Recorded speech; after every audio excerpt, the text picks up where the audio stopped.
घर वापस आ रहा था और वो चाहती थी कि अब उसके बेटे राहुल की शादी उसकी सहेली सुषमा की बेटी पलक से हो जाए, जो कि बहुत खूबसूरत और मॉडर्न ख्यालों की लड़की थी।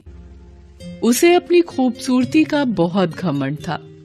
जया और पलक दोनों घर को सजाने में लगी थी कि तभी अचानक दरवाजे की घंटी बजती है। जया जल्दी से जाकर दरवाजा खोलती है और जया और पलक की आंखें फटी रह जाती हैं, क्योंकि राहुल शादी करके अपने साथ अपनी पत्नी राधा को लाता है। माँ, ये राधा है, आपकी बहू।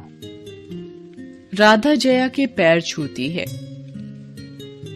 राधा को देख जया एकदम चिढ़ जाती है, क्योंकि उसका रूप रंग एकदम काला होता है और वो एक साउथ इंडियन लड़की थी। पहले जया अपने बेटे राहुल से थोड़ा गुस्सा होती है, लेकिन फिर राहुल और राधा का स्वागत करती है। राधा बोली, अयो माँ जी, आपका घर तो बहुत सुंदर है जी। राधा का काला रंग रूप देखकर जया की सहेली सुषमा हंसते हुए ताना मारते हुए कहती है, हाय राम जया, तू तो कहीं मुंह दिखाने के लायक ही नहीं रही। बहुत कहा करती थी ना तू कि तू अपने बेटे के लिए चांद का हूर लाएगी, लेकिन तेरा बेटा तो काला लंगूर उठा लाया है। चल बेटी पलक, अब यहाँ रुकने का कोई मतलब नहीं। ताना देकर सुषमा वहाँ से चली जाती है। सुषमा का ताना सुनकर बेचारी राधा को बहुत बुरा लगता है और जया भी अपनी बहू के सांवलेपन की वजह से उसे नापसंद करने लगती है और उससे चिढ़ी चिढ़ी रहती है। अब राधा दिन भर घर का कामकाज करती और सबका खूब ख्याल रखती, लेकिन जया उससे नाखुश रहती। अरे ओ महारानी, कहाँ मर गई? सुबह सुबह नाश्ता मिलेगा या नहीं? थोड़ा जल्दी जल्दी हाथ पैर चला, काम चोरी तो कोई तुझसे सीखे वाला। अयो हाँ माँ जी, अभी लाई जी।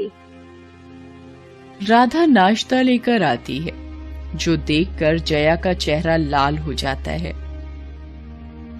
ये क्या बनाकर लाई है करमजली?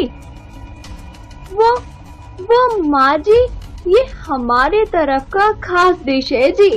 ये पुट्टू, ये उपम, ये वड्डा सब आपके लिए खास बनाया है जी। आपको पसंद आएगा जी, आप एक बार खाकर तो देखिए। हाय राम, आज तो भूखा ही मारेगी ये मद्रासन। जाकर मेरे लिए कुछ चाइनीज बना कर ला, ये सब तो मेरी नौकर भी ना खाए। राधा रोते हुए बोली, अय्यो माँ जी, माफ करना, पर वो सब तो मुझे बनाते नहीं आता जी।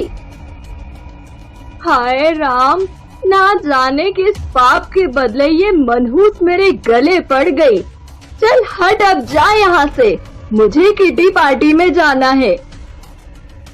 जया जानबूझकर बार बार मौका ढूंढकर राधा की बेइज्जती करती ताकि वो परेशान होकर घर छोड़ दे। एक शाम राधा शॉपिंग से अपने लिए कुछ कपड़े और गहने लाती है और खुशी खुशी अपनी सास जया को पहनकर दिखाती है। अय्यो माँ जी, ये कपड़े और गहने कैसे लग रहे हैं जी? कल उनके साथ ऑफिस की पार्टी में पहन कर जाने के लिए। आए हाय, ये कपड़े और गहने तो बहुत अच्छे लगेंगे, लेकिन तेरे जले हुए चेहरे पर नहीं, मेरे खूबसूरत चमकते हुए चेहरे पर, समझी? ला दे ये मुझे। बड़ी आई तैयार होकर पार्टी में जाने वाली, इसे पहनकर आज मैं किटी पार्टी में जाऊंगी। अय्यो माँ जी, ठीक है जी, ये सब आप पहन लीजिए, लेकिन मैं भी चलूं क्या आपके साथ किटी पार्टी में जी? जया ताना मारते हुए बोली, तुझे अपने साथ ले जाकर मुझे अपनी बेइज्जती नहीं करानी, मैं और पलक जा रहे हैं। तुझसे लाख गुना खूबसूरत है वो। जया राधा का मजाक उड़ाकर वहाँ से किटी पार्टी में चली जाती है, जहाँ पार्टी में जया की एक सहेली कहती है, अरे जया बहन, मैंने सुना है कि तेरा बेटा खूबसूरत बहू लेकर आया है, पर तूने तो अभी तक उसकी मुंह दिखाई भी नहीं की। तो हम सब सोच रहे हैं कि परसों हम सब तेरी बहू से मिलने आए, उसके हाथ का खाना भी खा लेंगे। लेकिन वो बात वो है कि अब बात कुछ नहीं, हम सब परसों आ रहे हैं तेरी बहू की खूबसूरती देखने। ये सुनकर जया की चिंता बढ़ जाती है। वो परेशान होकर घर पहुंचती है। हाय राम, अब क्या करूं? मुंह दिखाने में तो सबको पता चल जाएगा कि ये कलमुही मद्रासन मेरे घर की बहू है। लेकिन इतनी देरी हो गई, आखिर ये मद्रासन गई कहाँ? घर छोड़ के तो चली नहीं गई। भगवान करे ऐसा ही हुआ हो। तभी राधा बाजार से सामान लेकर घर आती है। आ गई महारानी, जब देखो तब शॉपिंग करने निकल जाती है और यहाँ मेरे गले में जान अटकी पड़ी है। और ये क्या हालत बनाकर आई है? कपड़े गंदे और हाथ में खरोच, किसी से मारपीट करके आई है क्या कलमुही? अय्यो माँ जी, वो क्या हुआ ना जी, बाजार में एक चोर एक महिला और बुजुर्ग का सामान लेकर भाग रहे थे कि तभी। अच्छा ठीक है, समझ गई। अब ज्यादा मुंह मत चला, मैं बहुत चिंता में हूँ इस वक्त। माँ जी, ये आपके लिए, आपके घुटनों की दर्द की दवाई और ये आपका चश्मा ठीक करवा कर लाई हूँ। और माँ जी, एक आज बाबा मिले थे, उन्होंने ये मिट्टी दी है, बोला बहुत चमत्कारी है ये, इसे चेहरे पर लगाने से मैं गोरी हो जाऊंगी जी। हाँ, अब एक दिन में तो कोई चमत्कार ही तुझे गोरा कर सकता है। भगवान मेरी लाज बचाए। अब जाए यहाँ से, परसों तेरी मुंह दिखाई है। जितना हो सके अच्छे से तैयार होकर जाना, समझी? अब राधा की मुंह दिखाई का दिन आ जाता है। जया की सब सहेली राधा की मुंह दिखाई के लिए इकट्ठा होती हैं। राधा खूब अच्छे खाने के पकवान बनाती है और घूंघट डालकर बैठी होती है।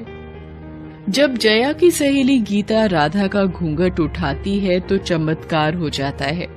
राधा बहुत खूबसूरत लग रही होती है, बिल्कुल गोरी परियों की तरह सजी हुई।